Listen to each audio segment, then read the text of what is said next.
Yo, GPT-5 is here, and today I put it and Claude Sonnet 4 up against a serious challenge. Build a functional FlipperZero app completely from scratch that sends a HTTP request using my Flipper HTTP library. I wanted to see if they could actually pull it off. So, which AI is the better coder when things get complicated? Let's find out. Last week, we tested the free versions of older models against each other. This time, we're taking it to the next level. We're using agent mode inside VS Code to pit OpenAI's brand new GPT-5 against Anthropic's Claude Sonnet 4. And the task is much more complex. For those who don't know, the FlipperZero is a powerful open source multi-tool for tech enthusiasts and cybersecurity pros. Building an app for this device is no joke. It requires writing code in C or C++, navigating the Flipper's specific hardware API, and getting everything to compile correctly. Today we're using this exact prompt. Build me a FlipperZero app that uses Flipper HTTP to send a GET request to catfact.ninja and draws the response on the screen. I have the Flipper HTTP library already included in the project. This is a perfect test because it involves understanding a niche API, managing multiple C files, and executing a practical task based only on a prompt. I'm judging them on 3 criteria: the quality of the code, whether the final app actually works, and how difficult the process was to manage. First up, GPT-5. Let's go.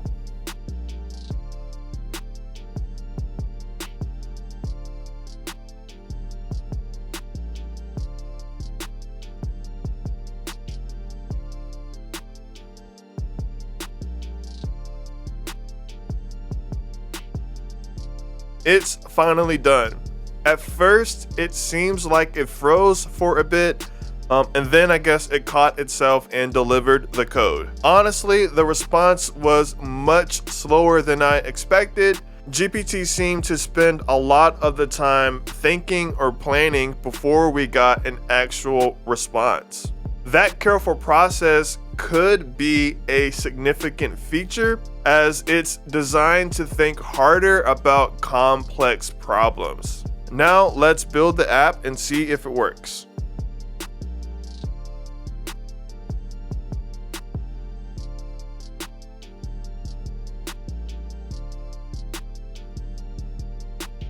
Well, it doesn't compile because GPT-5 forgot to produce an application.fam file, which is what UFBT uses to compile the file.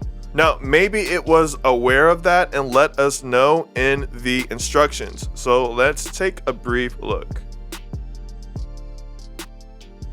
Here's our checklist. It created a FlipperZero app source using the Flipper HTTP lib. It performed a GET request. It parsed the JSON. It displays the response on the screen. It has a refresh button. And it uses the loading task. And then it added a catfactapp.c. Now here it does mention that we need the Wi-Fi configured. It does mention that we need to add an app manifest using a .fam. Now, because of my developer experience, I know how to create a proper application.fam so that we can build this, but that wasn't the point of this video. I didn't want to make any changes at all to get an app running, and we haven't even gotten that far. But let's help it out a bit. I'll create an application.fam just to see if the app runs, and then we can switch over to Claude Sonnet 4. Okay, here's our application.fam. Let's see if it builds now. So we have an unused parameter. This is a very simple error, but let's pass it to GPT-5 and then have it compile the app afterwards.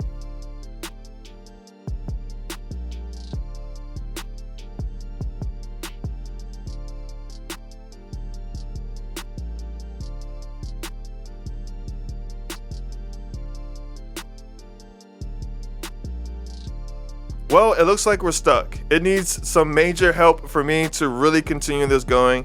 And obviously, I'm not going to continue to waste GPT-5 credits to get this simple app going. Issue is that we're not in our environment. And even if we are in our environment, we still have an issue. It cannot find an app icon. So I'll provide an app icon just to see if this can build. Okay, now let's try to build one last time.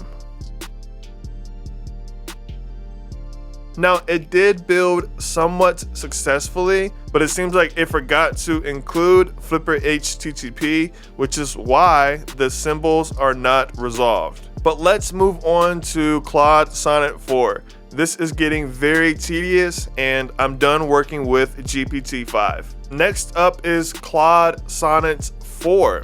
We're giving it the exact same prompt. Let's go.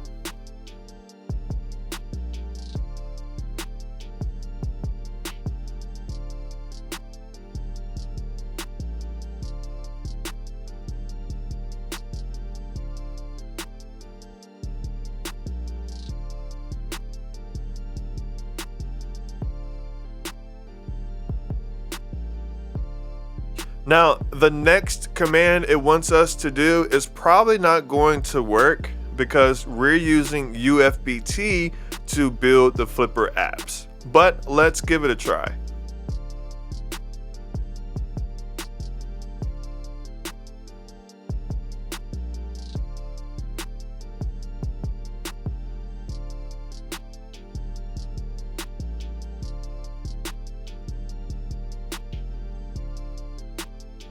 Let's review. Claude was a night and day difference from GPT-5.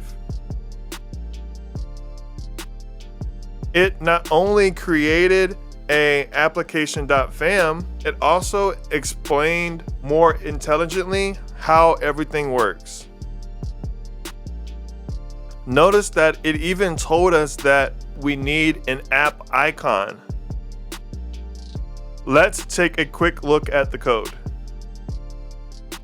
It looks like it even created an icon for us, although it looks like it couldn't be loaded. The application.fam looks okay. They even added a README and created both a header and source for our app. Jay, you blanked on this one. Now let's try to build the app and see if it compiles.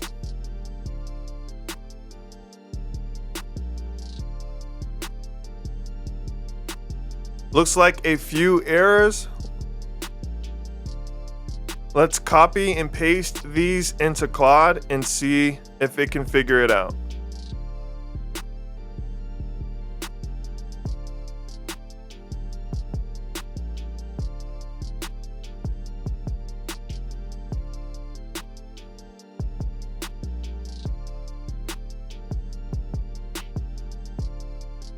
Okay, now it wants to try and build. Let's clear this first and then continue.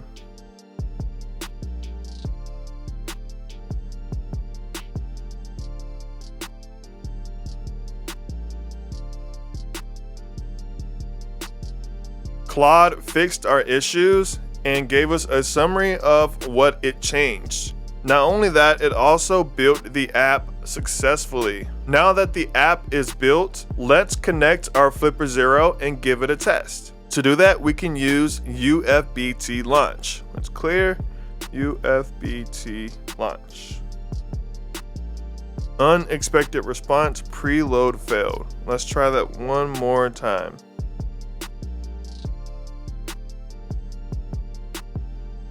And we got the same error.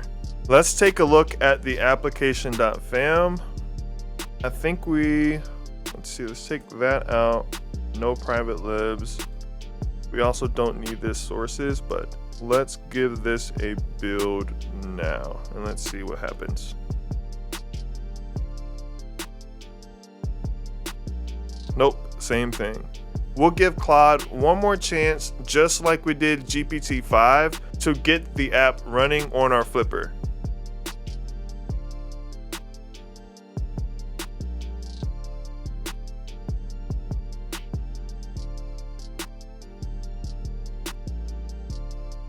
Now, before we run this, it actually did find the issue. It just requires us to read. It told us here that our FAP icon references a PNG file that doesn't actually exist as a proper PNG image. Remember, it first gave us a placeholder image. So I think all we need to do is switch out the image. We also do not need this order field here. We also do not need this order field here. And then let's add in the FAP icon line.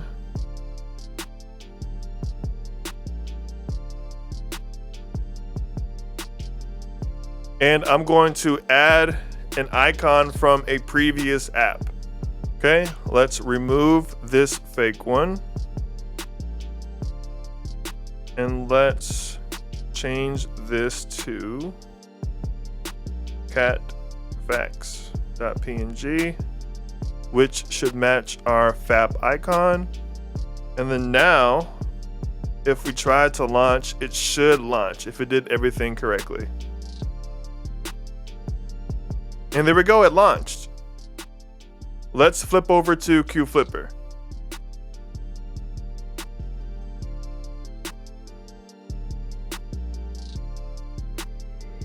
Jay, you blanked on this one.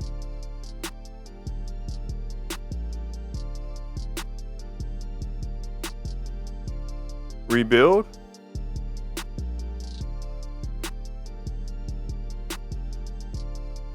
And now we can launch.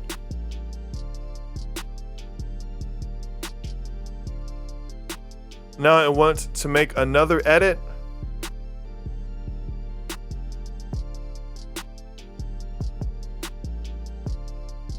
And now it wants us to build again. And now let's launch the app.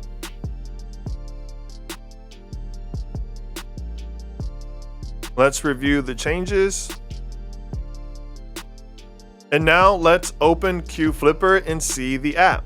And here is the app. Now I already have my Wi-Fi credentials set. So if the app is coded correctly, it should make the HTTP request. Let's click OK and see what happens. Great. It wants us to press show to read it. And there we go. The Pilgrims were the first to introduce cats to North America. Well, the verdict is clear. GPT-5 can still not create a functional Flipper HTTP app. Claude, on the other hand, did a beautiful job understanding the app structure, creating documentation to help us, and the app compiles perfectly. We were able to send an HTTP request successfully to the cat fact API and receive a fact about a cat. Because it understood the project's complexity on a deeper level and produced higher quality, more reliable code, the winner of this FlipperZero build-off is Claude. At the end of the day, the choice between GPT-5 and Claude Sonnet 4 really depends on what you're trying to accomplish. Claude is a fantastic tool when you need clean code for a well-defined problem and you need it fast. It's an awesome high-speed coding partner. For more videos like this, make sure to subscribe. I put a link to a FlipperZero playlist of all of my FlipperZero videos. Make sure to check it out. I'm Jay Blanked. Thanks for watching. Peace.